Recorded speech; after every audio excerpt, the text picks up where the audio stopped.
What is up, ladies and gentlemen? But most of all, you ladies out there, thanks for clicking on another episode of Break the Silence. I am your host, Cyborg. Pacers, Blazers. Split out!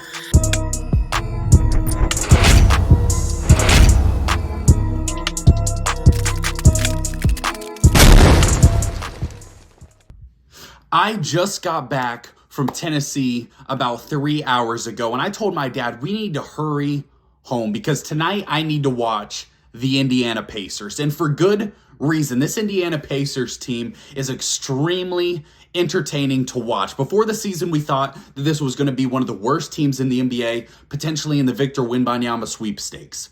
We have now been proven very wrong in that case. This Indiana Pacers team is right now the 6th seed in the Eastern Conference, and we need to break down how they're doing this because they are wildly entertaining to watch. They have so much young talent, and they're playing at a really high level, coached by a really good coach and Rick Carlisle, and I want to break all that down because it is very interesting. Tonight, they beat the Portland Trailblazers, a very good Trailblazers team, 108-99, a game that was close until the very end of the game when the Pacers dominated down the stretch. We're going to break down this game. Before we get into that, first, please take a second to like and subscribe to the channel. You see we're almost at 800 subscribers. And for anyone out there, most podcasts aren't breaking down the Indiana Pacers or the Portland Trailblazers. They tend to stick to teams like the Lakers or the Warriors, the Celtics. And I think that's what's important about me doing this podcast in specific, is that I want to be able to talk about some of these teams that don't get the national love that they deserve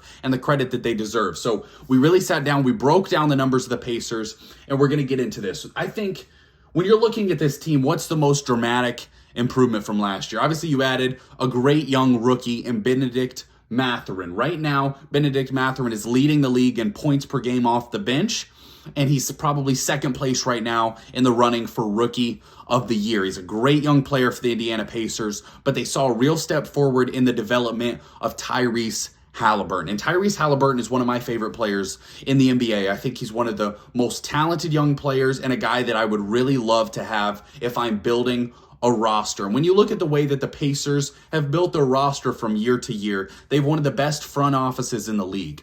You're a team that's a small market franchise. And you'll hear a lot of organizations or fan bases complain about being small market teams. The Pacers understand that they're a small market, and they draft at a really high level and make savvy trades to build their team for the future. Last year, they traded Domantas Sabonis, who's a very good basketball player, and got back Tyrese Halliburton. And by all accounts, from what I heard around the league, most teams did not know that Tyrese Halliburton was available, or they would have offered up a trade package for him. The Indiana Pacers slipped underneath the radar, traded for Tyrese Halliburton, got their point guard of the future, potentially a guard that will lead the league in assists year after year. This year, he is leading the league in assists, and we're going to talk a little bit more about Tyrese Halliburton. But what is the most important thing about this Pacers team that makes them so great?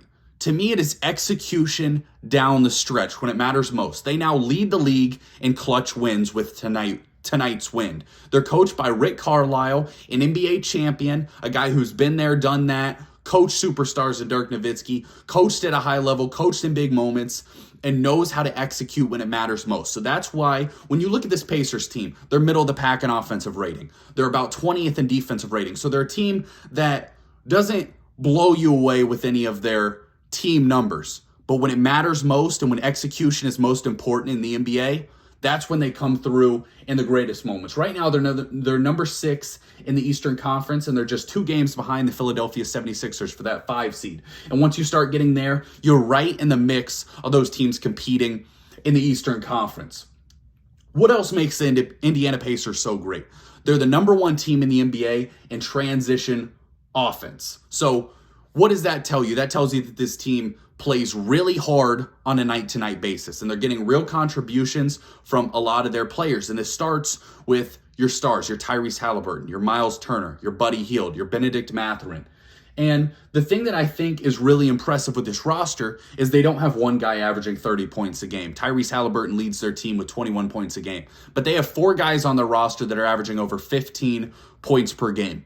And that is highly impressive when you, and again, it's Myles Turner at 16.7, Benedict Mathurin at 17.4, Buddy Hield at 18.1, Tyrese Halliburton at 20.6. Now, the big reason that the Pacers have been in the news lately is because Wally Zerviak, who I believe is now a commentator for the Knicks, was a pretty mid NBA player, really not that great. You know, he was all right, played with LeBron in Cleveland, but Wally Zerviak came out and said that Tyrese Halliburton was a fake all-star.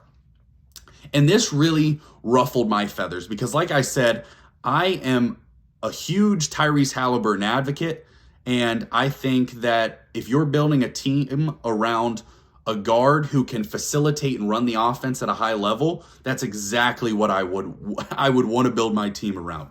And Tyrese Halliburton not only is a great facilitator, he averages 20 points a game and he shoots 41% from the three-point line.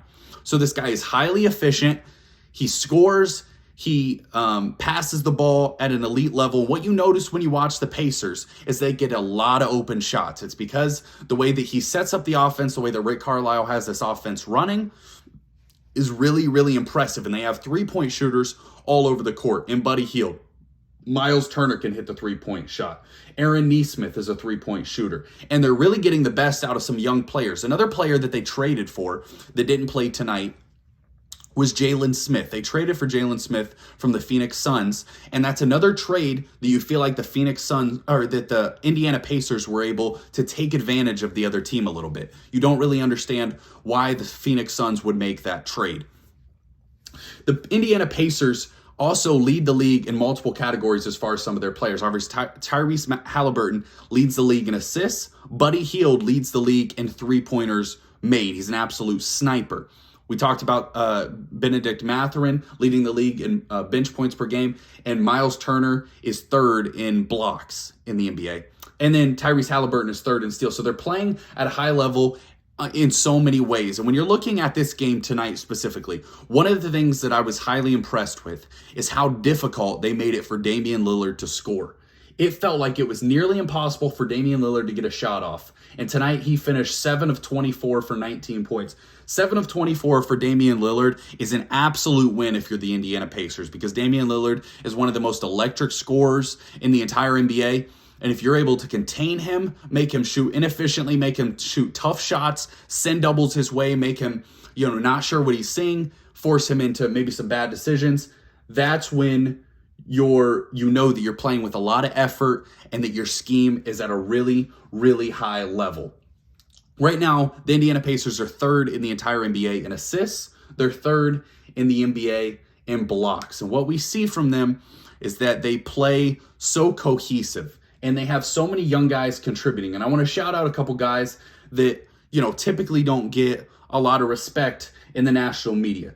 TJ McConnell is a high-level backup point guard. He's a steal guy who is going to be a disruptor, a good passer, and I like TJ McConnell off the bench.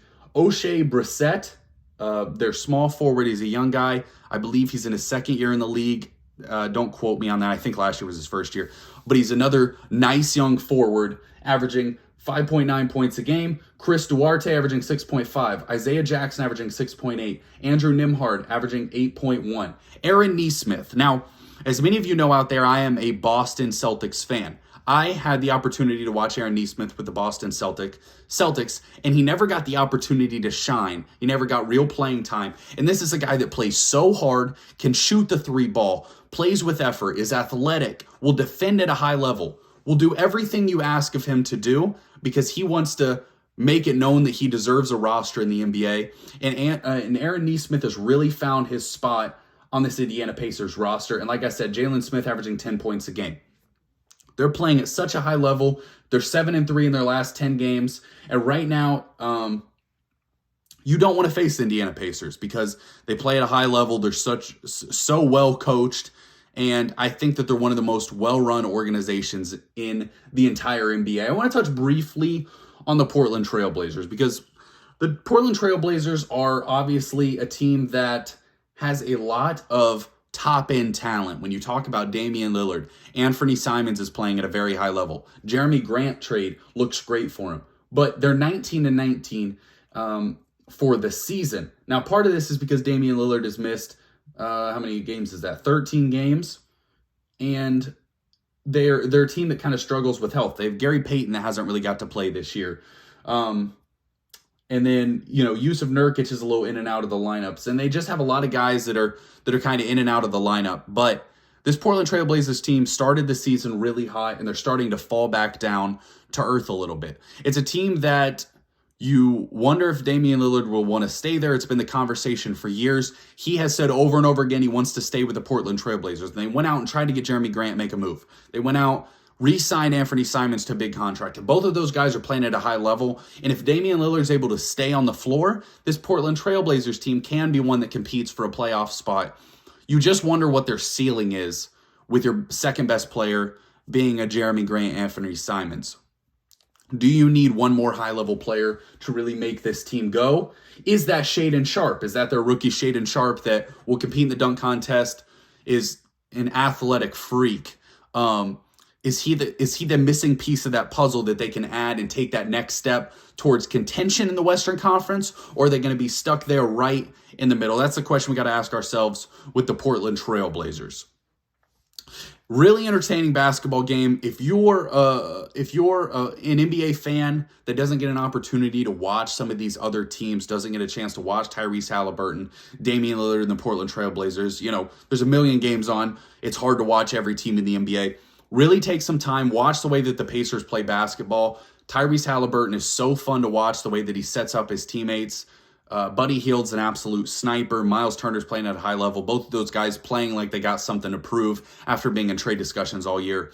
And they're coached by a very good coach in Rick Carlisle. So really impressed with the Indiana Pacers tonight. I think you should be very excited if you're a Pacers fan for their future. And I can't wait to watch them keep playing and hopefully keep competing in the Eastern Conference. That's all we got for you tonight. Again, don't forget to subscribe to the channel. Cyborg out.